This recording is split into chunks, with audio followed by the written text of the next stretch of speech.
नमस्कार, मैं हूं प्रदीप सेक्रियाल और आप देख रहे हैं न्यूज पीटीएच टीवी। आज के संक में आपका बहुत बहुत स्वागत है। अपर सत्र न्यायाधीश पिथौरागढ़ गीता चौहान की अदालत ने दहेज लोभी तेज कुमार पुत्र मोहन राम निवासी भातोली एस्कोर्ट को आजीवन कारावास की सजा सुनाई है। दोषित तेज कुमार की पत्नी ने दहेज उत्पीड़न व रोज रोज मानसिक व शारीरिक रूप से परेशान होने से फांसी लगाकर अपनी जीवन लीला समाप्त कर ली थी।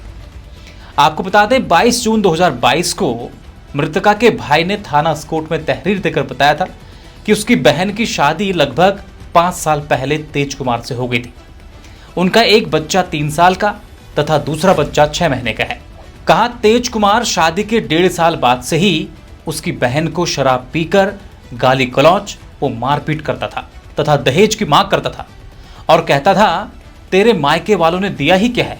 इस बारे में हमारी कई बार उससे बात हुई और तेज कुमार को बहुत समझाया बुझाया और पंचों की उपस्थिति में उसने कई बार लिखित रूप से माफी भी मांगी, लेकिन फिर भी वो नहीं सुधरा और आखिर मानसिक व शारीरिक रूप से परेशान होकर मेरी बहन ने फांसी लगाकर अपनी जिंदगी ही खत्म कर ली है।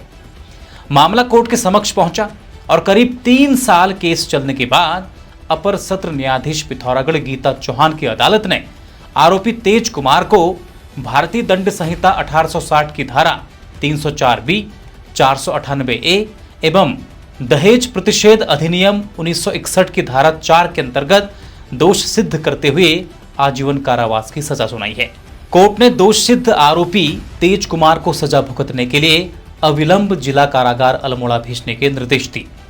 आपको बता दें, कोर्ट ने इस घटना को बहुत गंभीर माना, इसलिए आरोपी को अधिकतम सजा सुनाई है। इस मामले में 3 धाराओं में सजा हुई है। दहेज प्रतिषेध अधिनियम 1961 की धारा 4, इसके तहत शादी में दहेज मांगने पर कम से कम 6 महीने और अधिकतम 2 साल की जेल होती है। साथ ही 10,000 रुपये तक का जुर्माना भी लगाया जा सकता है। और धारा 498A, यह महिलाओं को पति और पति के रिश्तेदारों की क्रूरता से बचाने के लिए बनाया गया कानून है। इस कानून के तहत अधिकतम 3 साल की सजा का प्रावधान है। भारतीय दंड संहिता की धारा 304B, इसके तहत दहेज हत्या के मामले में कार्यवाही की जाती है। यह धारा दहेज हत्या की गंभीरता को पहचानती है और दोषी पाए जाने वालों पर कड़ी सजा का प्रावधान करती है। इस धारा के तहत अपराध के लिए कम से कम 7 साल की जेल और आजीवन कारावास तक हो सकती है, बशर्ते कि यह घटना शादी के 7 साल के अंदर हुई हो। अपर सत्र न्यायाधीश पिथौरागढ़ गीता चौहान की अदालत ने इस घटना को बहुत गंभीर माना और आरोपी को अधिकतम सजा यानी आजीवन कारावास की सजा सुनाई है।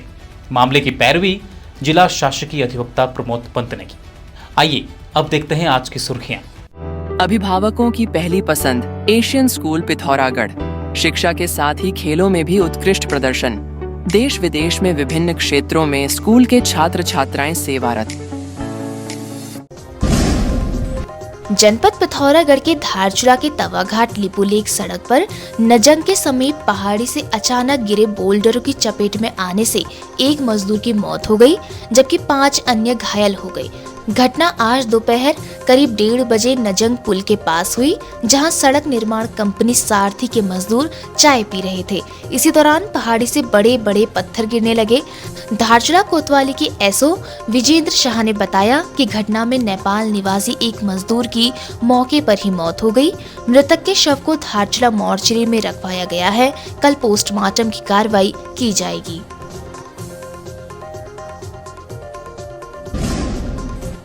पिथौरागढ़ निवासी एक व्यक्ति से एम्स में नौकरी लगाने के नाम पर 2,75,000 रुपए की धोखाधड़ी करने वाले आरोपियों मोहम्मद जावेद पुत्र अंसारी मुकीम तथा राजकुमार पुत्र शंभू प्रसाद निवासी बिहार एवं गोविंद सिंह भैंसोड़ा पुत्र कुंवर सिंह भैंसोड़ा निवासी बलतरी थल पिथौरागढ़ को मुख्य न्यायिक मजिस्ट्रेट पिथौरागढ़ संजय सिंह की अदालत ने 3-3 वर्ष के कठोर कारावास व भारी अर्थदंड से भी दंडित किया है। मामले की पैरवी शासकीय अधिवक्ता रितेश वर्मा ने की। अपने परिवार से 30 सालों से बिछड़ी शांति देवी शाह को किन इंडिया संस्था ने नेपाल में उनके परिजनों को सकुशल सौंप दिया है। आपको बता दें, शांति देवी पिछले 25 वर्षों से नगर पिथौरागढ़ के खड़कोट स्थित निराश्रित महिला कर्मशाला में रह रही थी। शांति देवी के परिवार वालों ने भारत देश का आभार जताया। सम्मान, उहाँको त्यो माया, उहाँप्रतिको मायाले गर्दा हेर्नुहोस् हामीले त्यो गरेर लिएर आएको।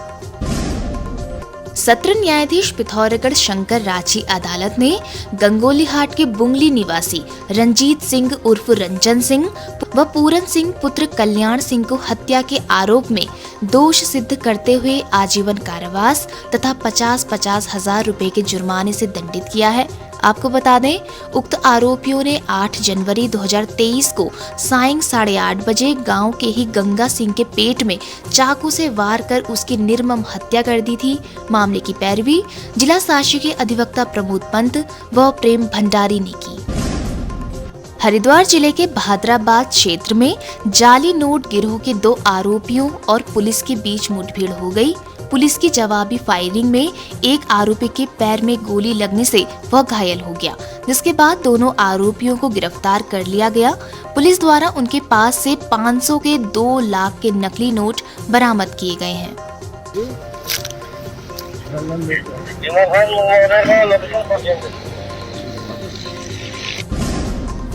उत्तराखंड के माणा में आए एवलॉन्च के दूसरे दिन भी रेस्क्यू ऑपरेशन जारी है। एक दुखद समाचार मिला है कि ग्लेशियर के मलबे से रेस्क्यू किए गए 4 मजदूरों की मौत हो चुकी है। अब तक 50 लोगों को रेस्क्यू किया जा चुका है। 5 लोगों के लिए रेस्क्यू जारी है। उत्तराखंड के चमोली जिले के माणा गांव में हुए ग्लेशियर हिमस्खलन में फंसे हुए लोगों का बचाव अभियान भारतीय सेना की आईबेक्स ब्रिगेड टीम के द्वारा लगातार जारी है।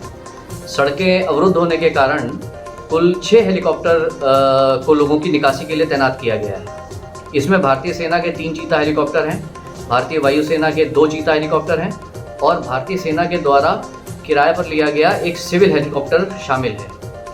अब तक की प्राप्त हुई सूचना के अनुसार 50 व्यक्तियों को बचाया जा चुका है।